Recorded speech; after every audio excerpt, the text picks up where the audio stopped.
o problema. O problema dominou ele. Para onde ele olhava, ele viu o problema. Essas Bíblias, em Gênesis, capítulo 4, versículo 9. Quem puder ler para mim, por favor. Josias, dá os microfones. E enquanto vocês acham, eu vou fazer mais uma oração, amém? Pai amado, Pai todo-poderoso Deus, Pai, que a Tua palavra, aleluia, Deus, seja ministrada nos corações, Senhor. Que não seja eu aqui, Senhor, que seja Tu, que seja a boca de Deus, Senhor. Pai amado, eu creio, aleluia, Deus, que o quebrante com o Espírito Santo já agiu nos corações, Senhor. Não estou aqui para convencer ninguém, mas o Espírito Santo, aleluia, Deus, que agirá, Senhor. Aleluia, Pai todo-poderoso Deus, assim eu te agradeço. E que o Senhor cresça e eu diminua, Senhor, em nome de Jesus. Amém. Amém? Quem pode ler para mim? Gênesis capítulo 9, capítulo 4, versículo 9. E disse o Senhor a Caim: onde está Abel, teu irmão? E ele disse: não sei. Sou eu o guardador do meu irmão? Amém. A minha palavra ia para outro lado. Só que a ministração do irmão Leandro, inclusive, assistam. Foi na sexta-feira, foi a paraxá de sexta-feira, foi a paraxá Bo. Acho que é a única paraxá que eu consigo memorizar o nome, que é fácil. Bo. E olha que eu estou 3 anos aqui. E ele ministrou de uma forma que eu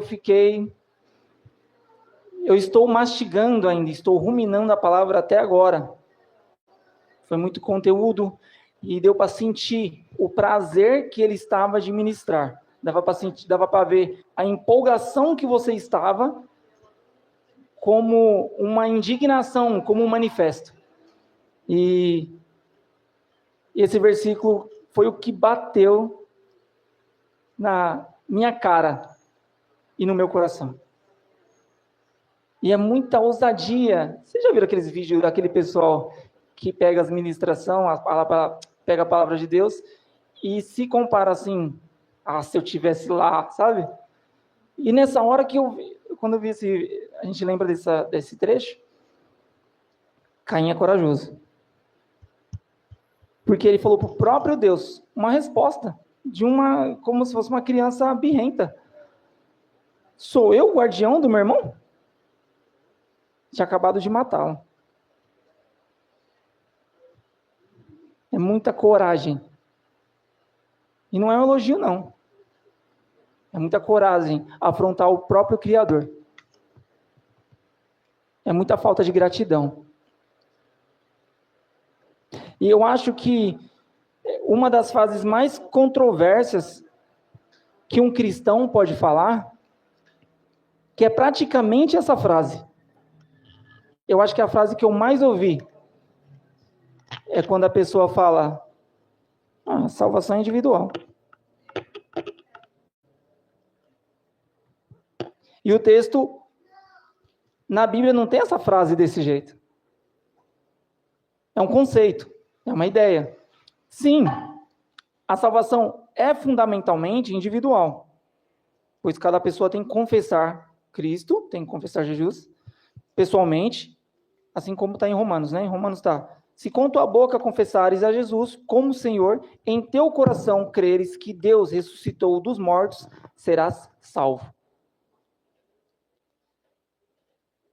Quando a gente fala salvação individual, é uma intimidade sua com Deus. Mas não você utilizar desta ideia para cruzar os braços. O irmão ministrou belamente aqui na sexta-feira. Ninguém veio para ficar sentado. E como o Robson fala bastante, aqui não é um pronto-socorro. Você não vai ficar doente para sempre. Você vem se curar. Aqui é como que você fala, Robson? É um exército, é um centro, é um quartel-general com um departamento de ataduras, né, de medicações. Um ambulatório, obrigado. Falei que eu fico nervoso? É um centro Quartão-general. Que a gente vem aqui se tratar para poder ficar bom para batalhar de novo, para resgatar mais almas. Temos que saquear o inferno. E a minha ministração vai ser nesse sentido. Que a gente não pode cruzar os braços. A gente não pode arrumar uma desculpa de falar assim, que eu já vi até casais, uma só carne, falar assim, eu tô fazendo a minha parte, né? Fazer o quê? A pessoa não quer ir, ou a pessoa não quer a salvação individual. Não, irmão. Não desiste. Se a gente cruzasse os braços pensando que você está fazendo uma coisa e você não recebe ajuda, Paulo não ia ficar até o último minuto preso, usando o seu último suspiro para pregar. O Robson falou uma esses dias, nós conversamos muito. Juntou eu que falo bastante, ele que fala bastante. E ele falou uma que eu falei, rapaz, Eliseu, no momento de morte dele, ele fala para Deus livrar os assassinos dele da culpa. Perdoa eles, não coloque a eles o encargo da minha morte. O cara morrendo, sendo apedrejado. Estevão, sendo apedrejado no último minuto. Por quê? Porque ele pensou, eu já liberei o perdão. Eu não vou estar mais aqui. A minha função como último suspiro é liberar o perdão para esse pessoal, para quando eles se arrependerem, eu já dei o abraço aberto. E o que Cristo fez com a gente foi isso.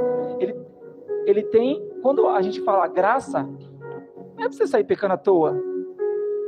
Quando fala assim, estamos no momento da graça, é como se Deus estivesse de braços abertos, sempre esperando você a todo momento. Eu estou aqui, é só me abraçar. Enquanto eu estiver aqui, eu vou te abraçar.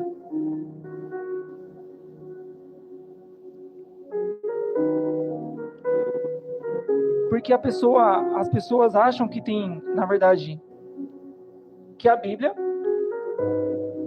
é um manual de regras assídua que você consegue burlar, ser salvo sem trabalhar. Vocês entenderam? Porque senão a pessoa fala assim, ela vai crer em Deus, não, mas eu creio em Jesus, eu vou ficar agora em casa,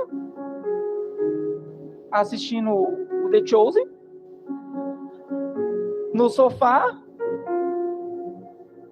né, já no sofá. E só aqui, e aí de vez em quando fala, Maranata. Mas na verdade nem quer que Deus venha logo.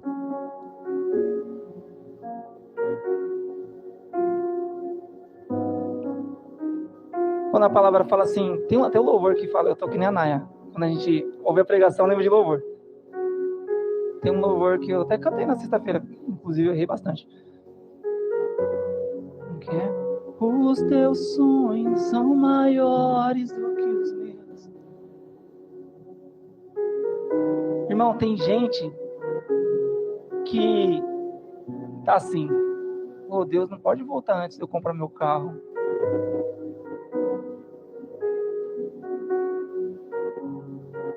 Poxa, mas eu queria tanto comprar meu apartamento antes, eu queria casar antes, né?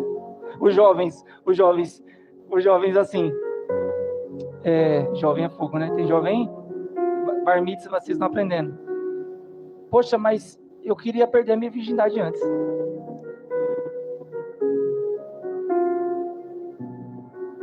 E a ousadia dos jovens de hoje em dia é achar que dá tempo, né? A gente estava conversando sobre isso, Tati, irmão. Eles agem e vivem a vida como, tipo assim, eu sou jovem, dá tempo.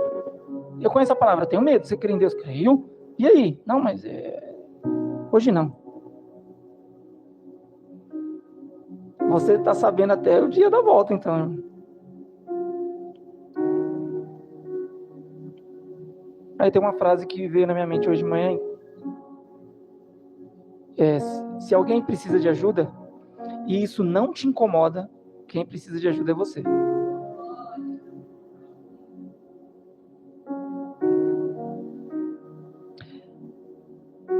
E aí a gente vai falar de Elias.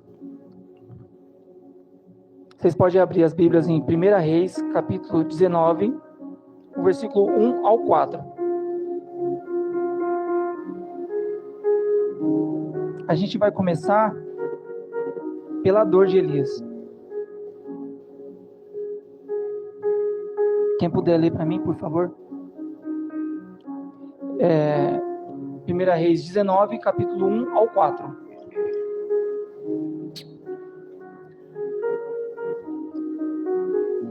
E Acabe fez saber a Jezabel tudo quanto Elias havia feito, e como totalmente matara todos os profetas à espada.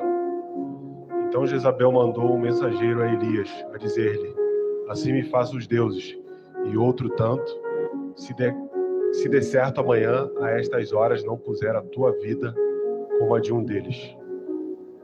O que vendo ele, se levantou e, para escapar com vida, se foi. E chegando a Berseba, que é de Judá, deixou ali o seu servo. Ele, porém, foi ao deserto, caminho de um dia, e foi sentar-se debaixo de um zimbro, e pediu para si a morte, e disse: já basta, ó Senhor, toma agora a minha vida, pois não sou melhor do que meus pais. Amém. Elias, a maior sombra que passou no Velho Testamento. No Novo Testamento eles comentam dele. Jesus pede para tacar fogo como Elias nesses soldados.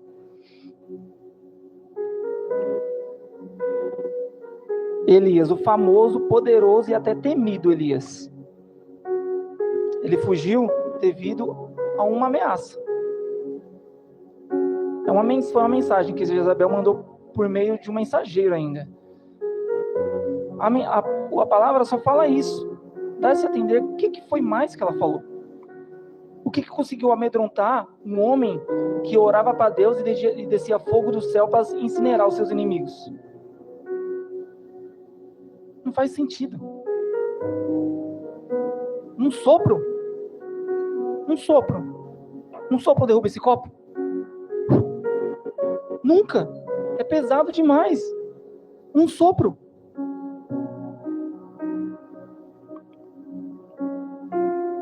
Para a gente entender o que derrubou Elias, a gente vai ter que viver a vida de Elias.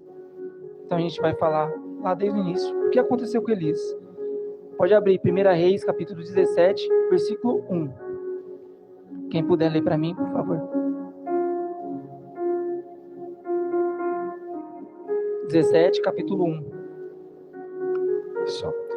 Elias, o tisbita, um habitante de Gileade, disse para Acabe: assim como vive Adonai, Deus de Israel, diante de quem eu me prostro, não haverá nem chuva nem orvalho nos anos que se seguirão, a não ser por minha palavra. O homem é bravo.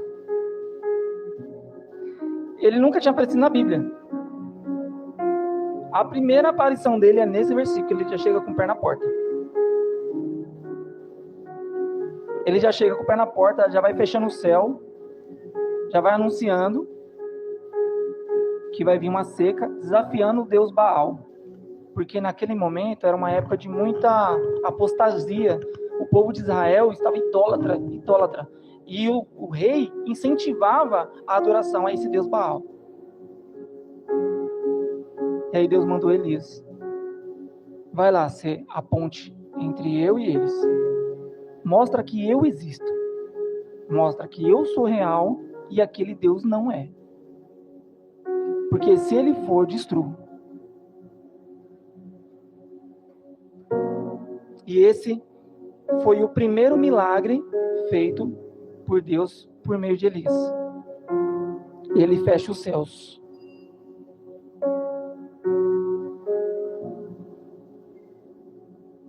E fala, no versículo fala assim, que o reinado é o reinado de Acabe e sua esposa Jezabel. Eu acho que é o contrário. Eu acho que é o reinado de Jezabel e o esposo Acabe, porque o bicho é banana. Ela manda em Israel.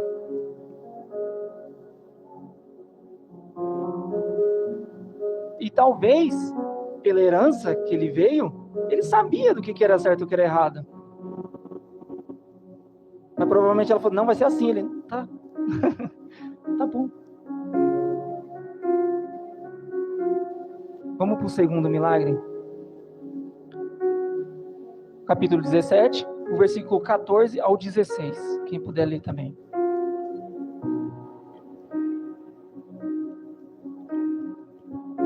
Amém.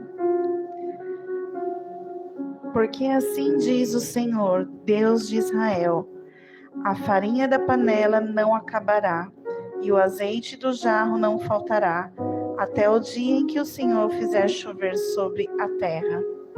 A viúva foi e fez segundo a palavra de Elias. Assim comeram ele, ela e sua casa durante muitos dias. A farinha da panela não acabou e o azeite do jarro não faltou, segundo a palavra do Senhor anunciada por meio de Elias. Amém. Aleluia. Tem gente que só prega só esse versículo, né? Da farinha e do azeite, só. Deus mandou Elias ir lá dar o checkmate no rei. E ele falou assim, tá bom, Elias, agora corre. Vou te guardar, se esconde. E quando eu escondo, ninguém acha. E aí ele falou assim, tá bom. Mandou ele pro ribeiro de Querite. Ele ficou um tempo lá. E aí não estava chovendo, o céu ficou fechado. Então acabou a água, com o passar do tempo. Os corvos alimentaram ele. E aí passou um tempo, Deus falou, vai lá, encontra com a viúva e você será suprido por ela. Só que chegou lá ele que teve que ajudar. Tá vendo como é que é, irmão? Às vezes você acha que tá doendo em você, tem gente que tá pior que você. Era o último suspiro dela, ela mesmo fala, comamos e depois morramos. Ela tinha consciência que não existia mais alimento. Já pensou que o último esforço seu pode ser a salvação de outra pessoa? Já pensou que a sua vida, que os seus problemas é o sonho de alguém? Meu carro furou os 2 pneus. Eu não falar isso aí é verdade, meu carro furou os 2 pneus da frente. Outro dia. E às vezes para outra pessoa o sonho dela é ter o carro. Eu já tenho. Aí eu vou murmurar por causa de 2 pneus? Você reclamar com dor no pé e a pessoa que nem tem pé.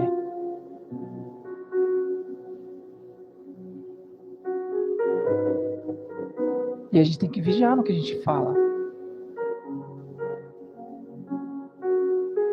E aí depois disso, a viúva tinha um filho. Mas ele acabou adoecendo e morreu. Aí a viúva, indignada, e pelo jeito Elias já tinha passado uns dias, porque a história de Elias é bem compactada, mas dá-se a impressão que é muito tempo. Porque se acaba a comida depois que chove, né? Que para de chover. E aí o filho dela morre e ela questiona Elias sobre a morte do filho. E a gente não faz isso mesmo? A gente não reclama o tempo todo? A panela dela estava infinita. A farinha e o azeite. Mas é um filho. Amém. 1 Reis 17, do 19 a 24. Quem puder ler para mim, por favor. Parece que é muito, mas é curtinho. Respondeu-lhe ele: dai-me o teu filho. Ele o tomou do seu regaço e o levou para cima, ao quarto onde ele mesmo habitava, e o deitou em sua cama. Então clamou ao Senhor: ó Senhor meu Deus, também até esta viúva com quem me hospede afligiste, matando-lhe o filho?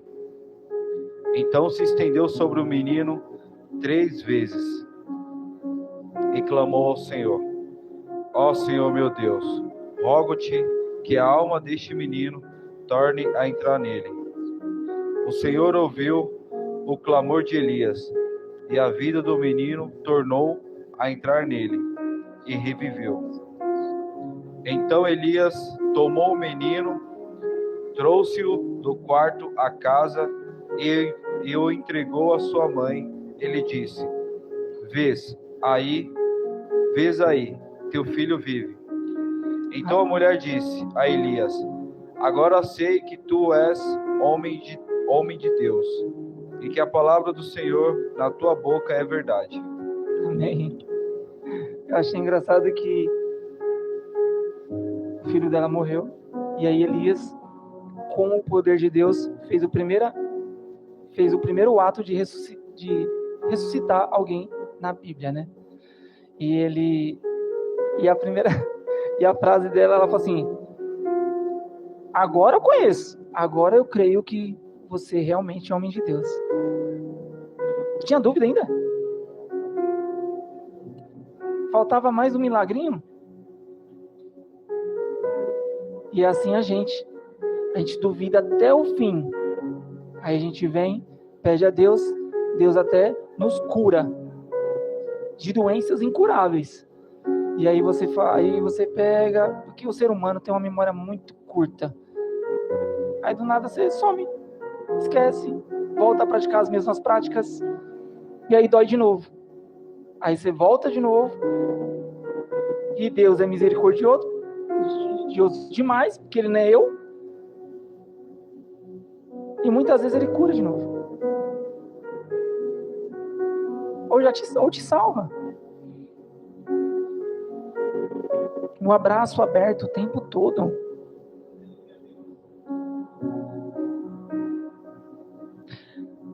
E aí eu lembrei de outra frase. Essa eu tinha lido e lembrei dela. O coração grato vê milagres,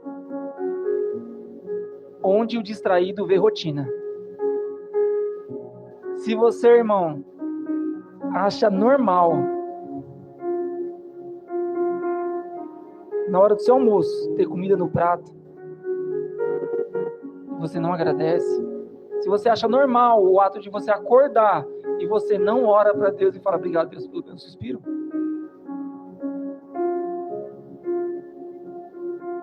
Você acha normal você ir dormir e você não orar pelo seu filho? A minha filha me pede toda noite. E às vezes eu estou distraído com outra coisa, ela já está na cama: pai, você ora por mim? Oro. Aí eu vou lá orar. Ou às vezes minha esposa fala: já orou para a menina? Vou lá. Aí eu oro.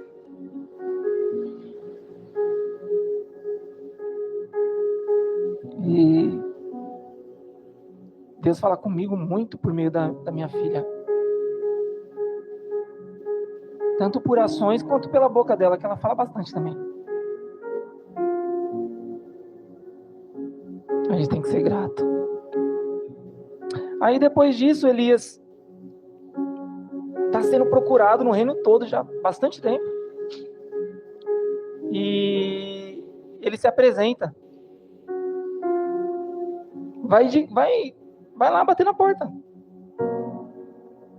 1 Reis, capítulo 18, versículo 36 ao 39, quem puder ler para mim. E ele vai lá e se apresenta ao rei para desafiar os profetas de Baal. Sucedeu que, no momento de ser oferecido o sacrifício da tarde, o profeta Elias se aproximou e disse: Ó Senhor Deus de Abraão e de Israel, de Isaque e de Israel, manifeste-se hoje que tu és Deus em Israel, e que sou teu servo, e que conforme a tua palavra fiz todas estas coisas. Responde-me, Senhor, responde-me, para que este povo conheça tu, ó Senhor, e tu fizeste voltar o seu coração. Então caiu o fogo do Senhor e consumiu o holocausto, e a lenha, as pedras e o pó, e ainda lambeu a água se estava no rego. O que vendo todo o povo, caíram sobre os seus rostos e disseram: Ó Senhor Deus, só o Senhor é Deus. Aleluia. Eu também. E Isso, mais um. Vendo isso, o 39. O que vendo todo o povo caíram sobre os seus rostos e disseram: só o Senhor é Deus, só o Senhor é Deus. Irmã Naé, eu também, hoje de manhã, quando eu estava lendo, essa madrugada, também me tocou muito. E aí eu lembrei daquele louvor: caia fogo do céu, queima este altar.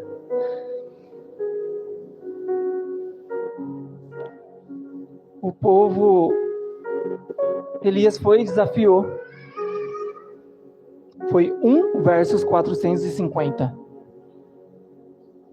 Ele estava sozinho. Até agora, se você prestar atenção em todos os milagres de Elias, nunca fala que ele estava com alguém. Ele estava sozinho. Há indícios que tinha um moço junto com ele. Talvez seja até o filho da viúva. Não sei, pegar intimidade. Fala que é um servo. Mas até aí, ele está sozinho.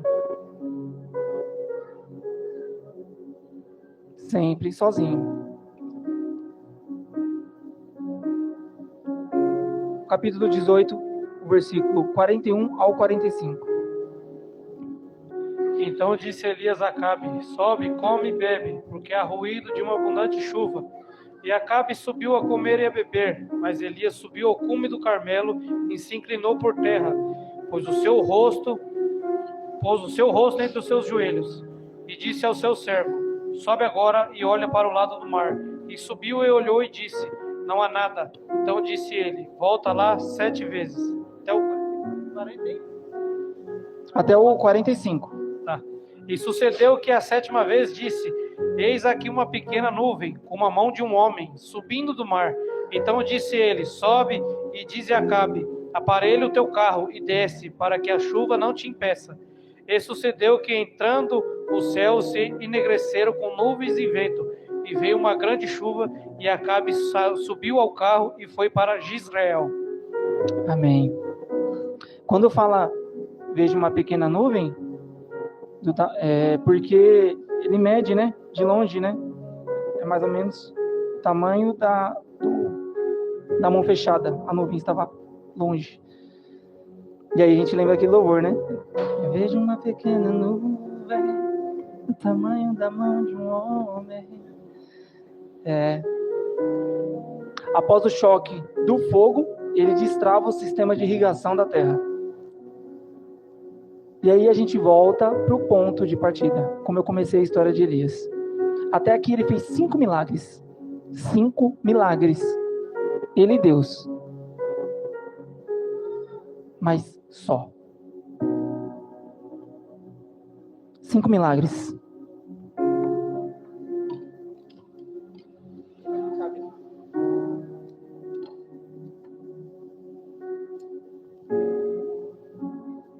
Totalmente sozinho. 5 milagres. Carregando uma estrutura sozinho. Fisicamente ele estava só e precisava ser feito. E aí veio a mensagem de Jezabel. Você lembra que era um sopro?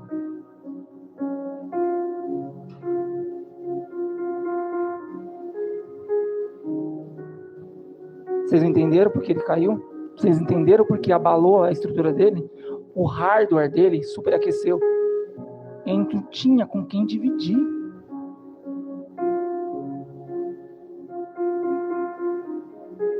Sou eu, guardião do meu irmão? Sim.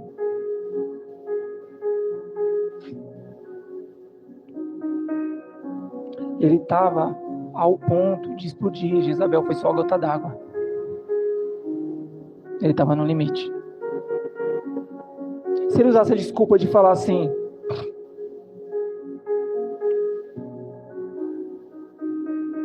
eu vou largar que Deus vai prover outra pessoa para fazer. Ninguém fazia.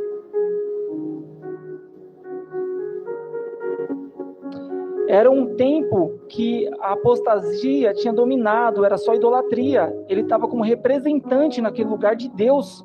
É como se fosse uma mata fechada e não houvesse caminho. E Elias, sozinho, usou um facão, uma espada, como a palavra de Deus, e foi cortando cada mata, essa mata fechada, num caminho que só passava ele.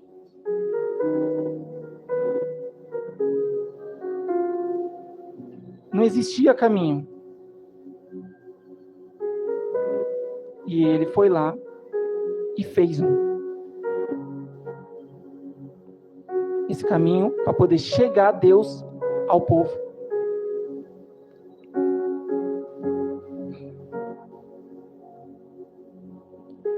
Elias, ele não tinha com quem. Mas você pode perceber que quando ele persistiu, era por amor a Deus e amor ao povo. Tanto é que a primeira coisa de quando ele foi ameaçado de morte, qual foi a primeira coisa que ele fez? Não foi abandonar o discípulo. Ele deixou ele em segurança. Fica aqui que estão atrás de mim, não de você. E ele se isola na caverna.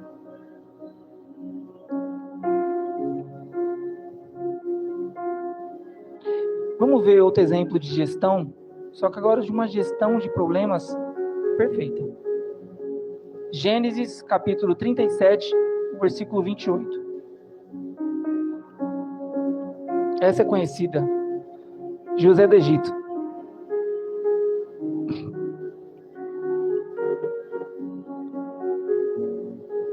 Quem puder ler, pode ler. Capítulo 37, só o versículo 28.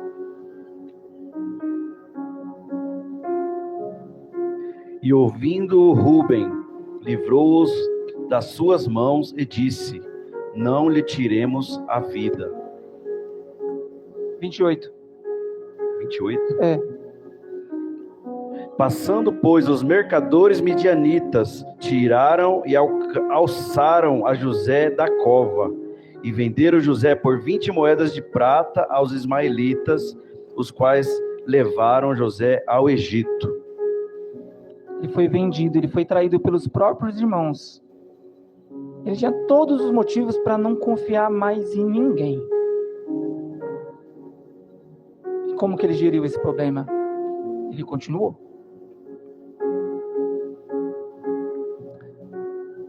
Gênesis 30, capítulo 31 e 32. Capítulo 37, versículo 31 ao 32. Pode ler também, alguém, por favor. 31 e 32. Então eles mataram um bode, mergulharam no sangue a túnica de José e a mandaram ao pai com este recado: achamos isto, veja se é a túnica de teu filho. Uma túnica. A primeira coisa que fizeram foi levar a túnica dele ao pai, suja de sangue, para poder alegar que ele tinha sido atacado por um animal. A túnica é a sua reputação. Como as pessoas te vestem, como as pessoas te veem. O que você sabe sobre você, a pessoa que você conhece como você, em outro lugar as pessoas te conhecem de outro jeito. Cada lugar você é uma pessoa diferente. É a sua reputação. Tentaram sujar a reputação dele. Só que tem uma diferença sobre reputação e consciência. Reputação é o que as pessoas falam sobre você. Consciência é o que Deus fala de você para você. E reputação, ela não aceita a invisibilidade. Ela grita. Ela fala alto. A consciência não. A consciência é silenciosa, só você ouve. Mas é um silêncio que te perturba.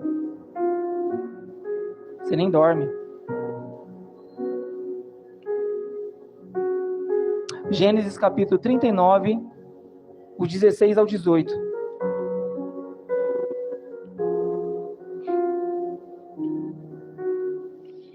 ela conservou o manto consigo até que o senhor de José chegasse à casa. Então repetiu-lhe a história. Aquele escravo hebreu que você nos trouxe aproximou-se de mim para me insultar. Mas quando gritei por socorro, ele largou seu manto ao meu lado e fugiu. Difamação.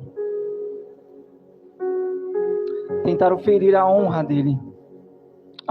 Falar algo que você nunca faria e acreditaram que você fez. Você nunca faria. E ele, o que ele fez? Persistiu. Você não vê em momento nenhum ele murmurar? Gênesis 39, 20 e 21. A prisão. Quem puder ler? Mandou buscar José e lançou-o na prisão em que eram postos os prisioneiros do rei. José ficou na prisão, mas o Senhor estava com ele e o tratou com bondade, concedendo-lhe a simpatia do carcereiro. Você vê que Deus não abandonou ele, né? Em momento nenhum. Ficou com ele até o último minuto. Cuidando ainda. A prisão é aquele lugar que é quando você tá num lugar que você não aceita estar ali. Eu não sou daqui. Já ganhei melhor. Por que eu tô trabalhando nesse emprego?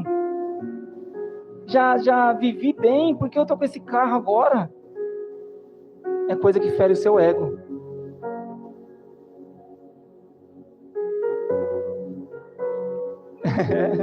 Acontece. Kelly, vem cá.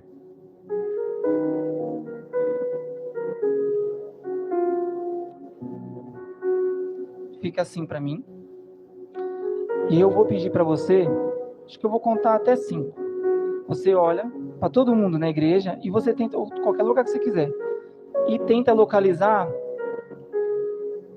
o máximo de cor marrom. Não fala. O que você vê de marrom, você olha para lá e memoriza. Marrom. Pai. Pode. Pronto. Pode virar. Quantos vermelhos você viu? Fui sacana, né? Não, mas fica aqui. Fica aqui. Agora eu vou te dar outra chance. Quantos vermelhos você consegue ver? Vira.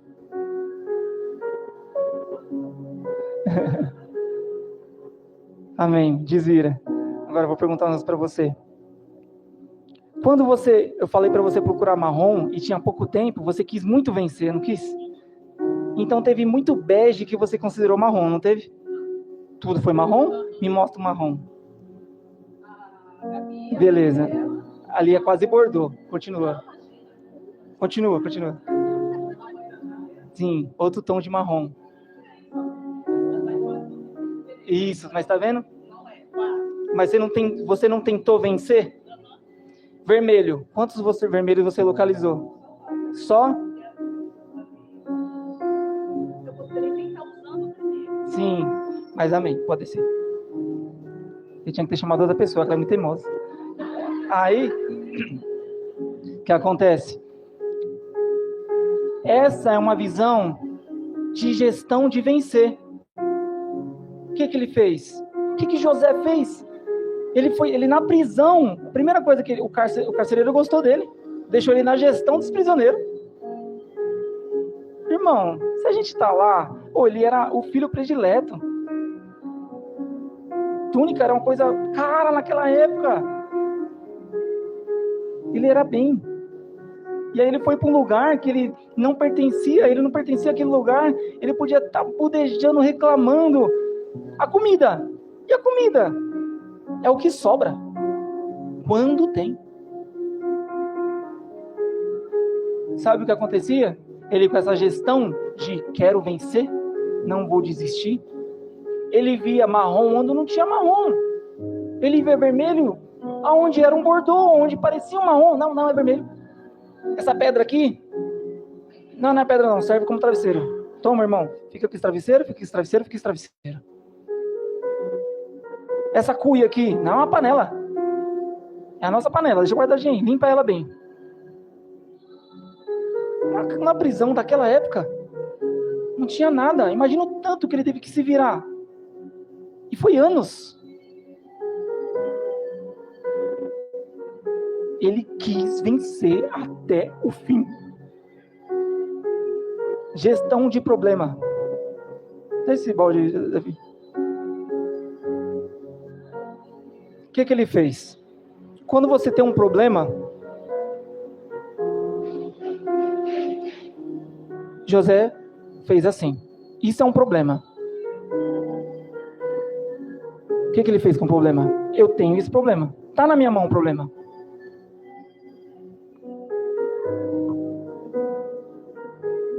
Ele administrou o problema. Elias não. Elias chegou ao ponto que ele não estava mais tendo consciência do problema. O problema dominou ele. Para onde ele olhava, ele viu o problema. Não tinha para onde ele correr. Era só dor. Era só choro. O hardware dele superaqueceu. A primeira coisa que ele fez foi fugir.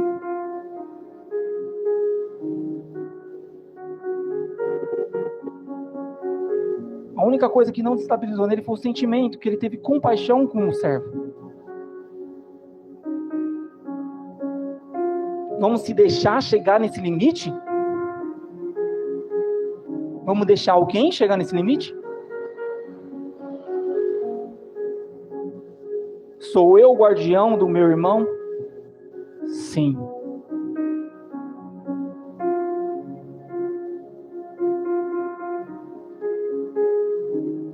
Ao todo, Elias fez, pelo que eu pude contar, 8 milagres. E aí, o último milagre dele é a abertura do Rio Jordão, que quando ele toca a capa, ele atravessa para ele já com Eliseu subir. E aí Eliseu fala para ele assim, que todo mundo conhece, eu quero porção dobrada do teu espírito. Eu já vi ministrações que eles falam assim, sabe aquele servo de Eliseu, que quando o servo de Eliseu pega e herda a lepra, que ele foi teimoso, ele quis lucrar em cima do milagre? Eu já vi ministração que fala assim, ele foi burro, era para ele ter pedido porção quádrupla. Eu falei, irmão, você não sabe o significado. Quando fala porção dobrada, é a porção do primogênito. Pshanaim. Quando Elias entrega, e ele fala assim, coisa difícil me pediste. Por quê? Porque não era dele. Quando Eliseu fala para ele, é como se ele falasse assim, eu quero que você me adote como filho, que eu quero herdar esse poder, essa responsabilidade. Mas não é porque ele queria ficar poderoso, é porque ele sabia que a função de Elias tinha cessado. Elias foi o abridor do caminho, Eliseu veio pavimentar. Eliseu, tanto é que você pode prestar atenção que os milagres, as maravilhas que Elias administrou, foram verticais. Mostravam muito o poder de Deus para mostrar para o povo que tinha Deus. As de Eliseu são mais horizontais, que são de suporte, para suprir a nação. Um pronto-socorro, que é o que a gente faz hoje.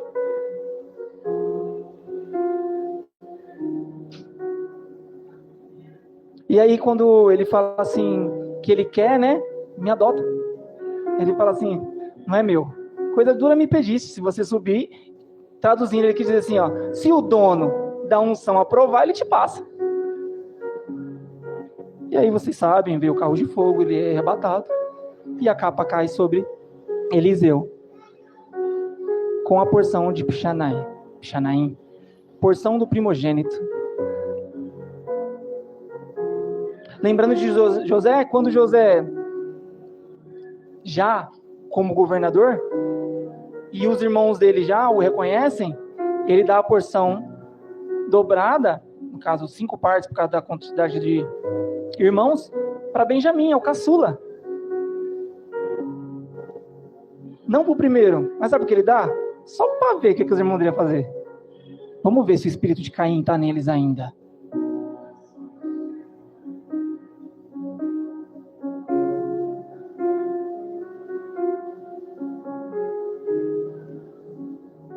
E quem mais fez esse caminho? Quem mais subiu e deixou a porção dobrada para nós? Nós temos a porção de primogênito em nós. E Yeshua subiu. E ele fala. Marcos, quem puder ler? Marcos capítulo 14, 34 a 38.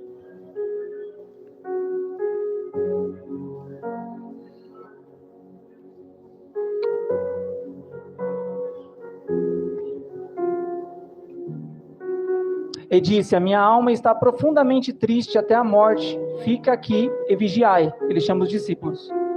Pode continuar. E tendo ido um pouco mais adiante, prostou-se em terra e orou para que, se fosse possível, passasse dele aquela hora. E disse: Abba, Pai, todas as coisas te são possíveis. Afasta de mim este cálice, não seja, porém, o que eu quero, mas o que tu queres. E chegando achou-os dormindo, e disse: Pedro, Simão, dormes? Não podes vigiar 1 hora? Vigiai e orai, para que não entreis em tentação. O espírito, na verdade, está pronto, mas a carne é fraca.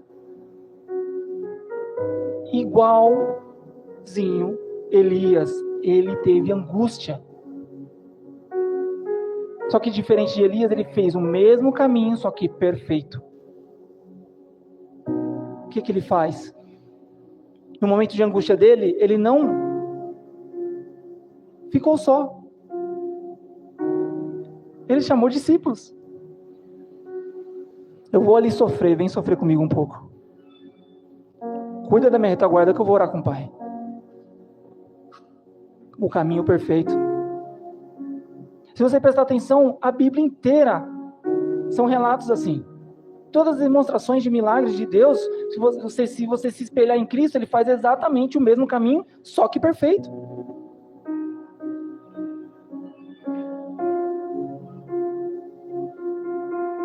João, capítulo 16, versículo 7. Estou acabando, meus irmãos.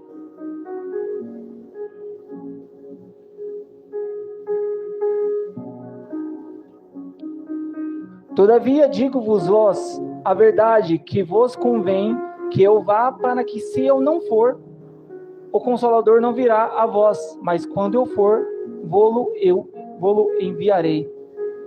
O Espírito Santo está sobre nós. A porção dobrada está sobre nós. É nossa responsabilidade usá-la bem.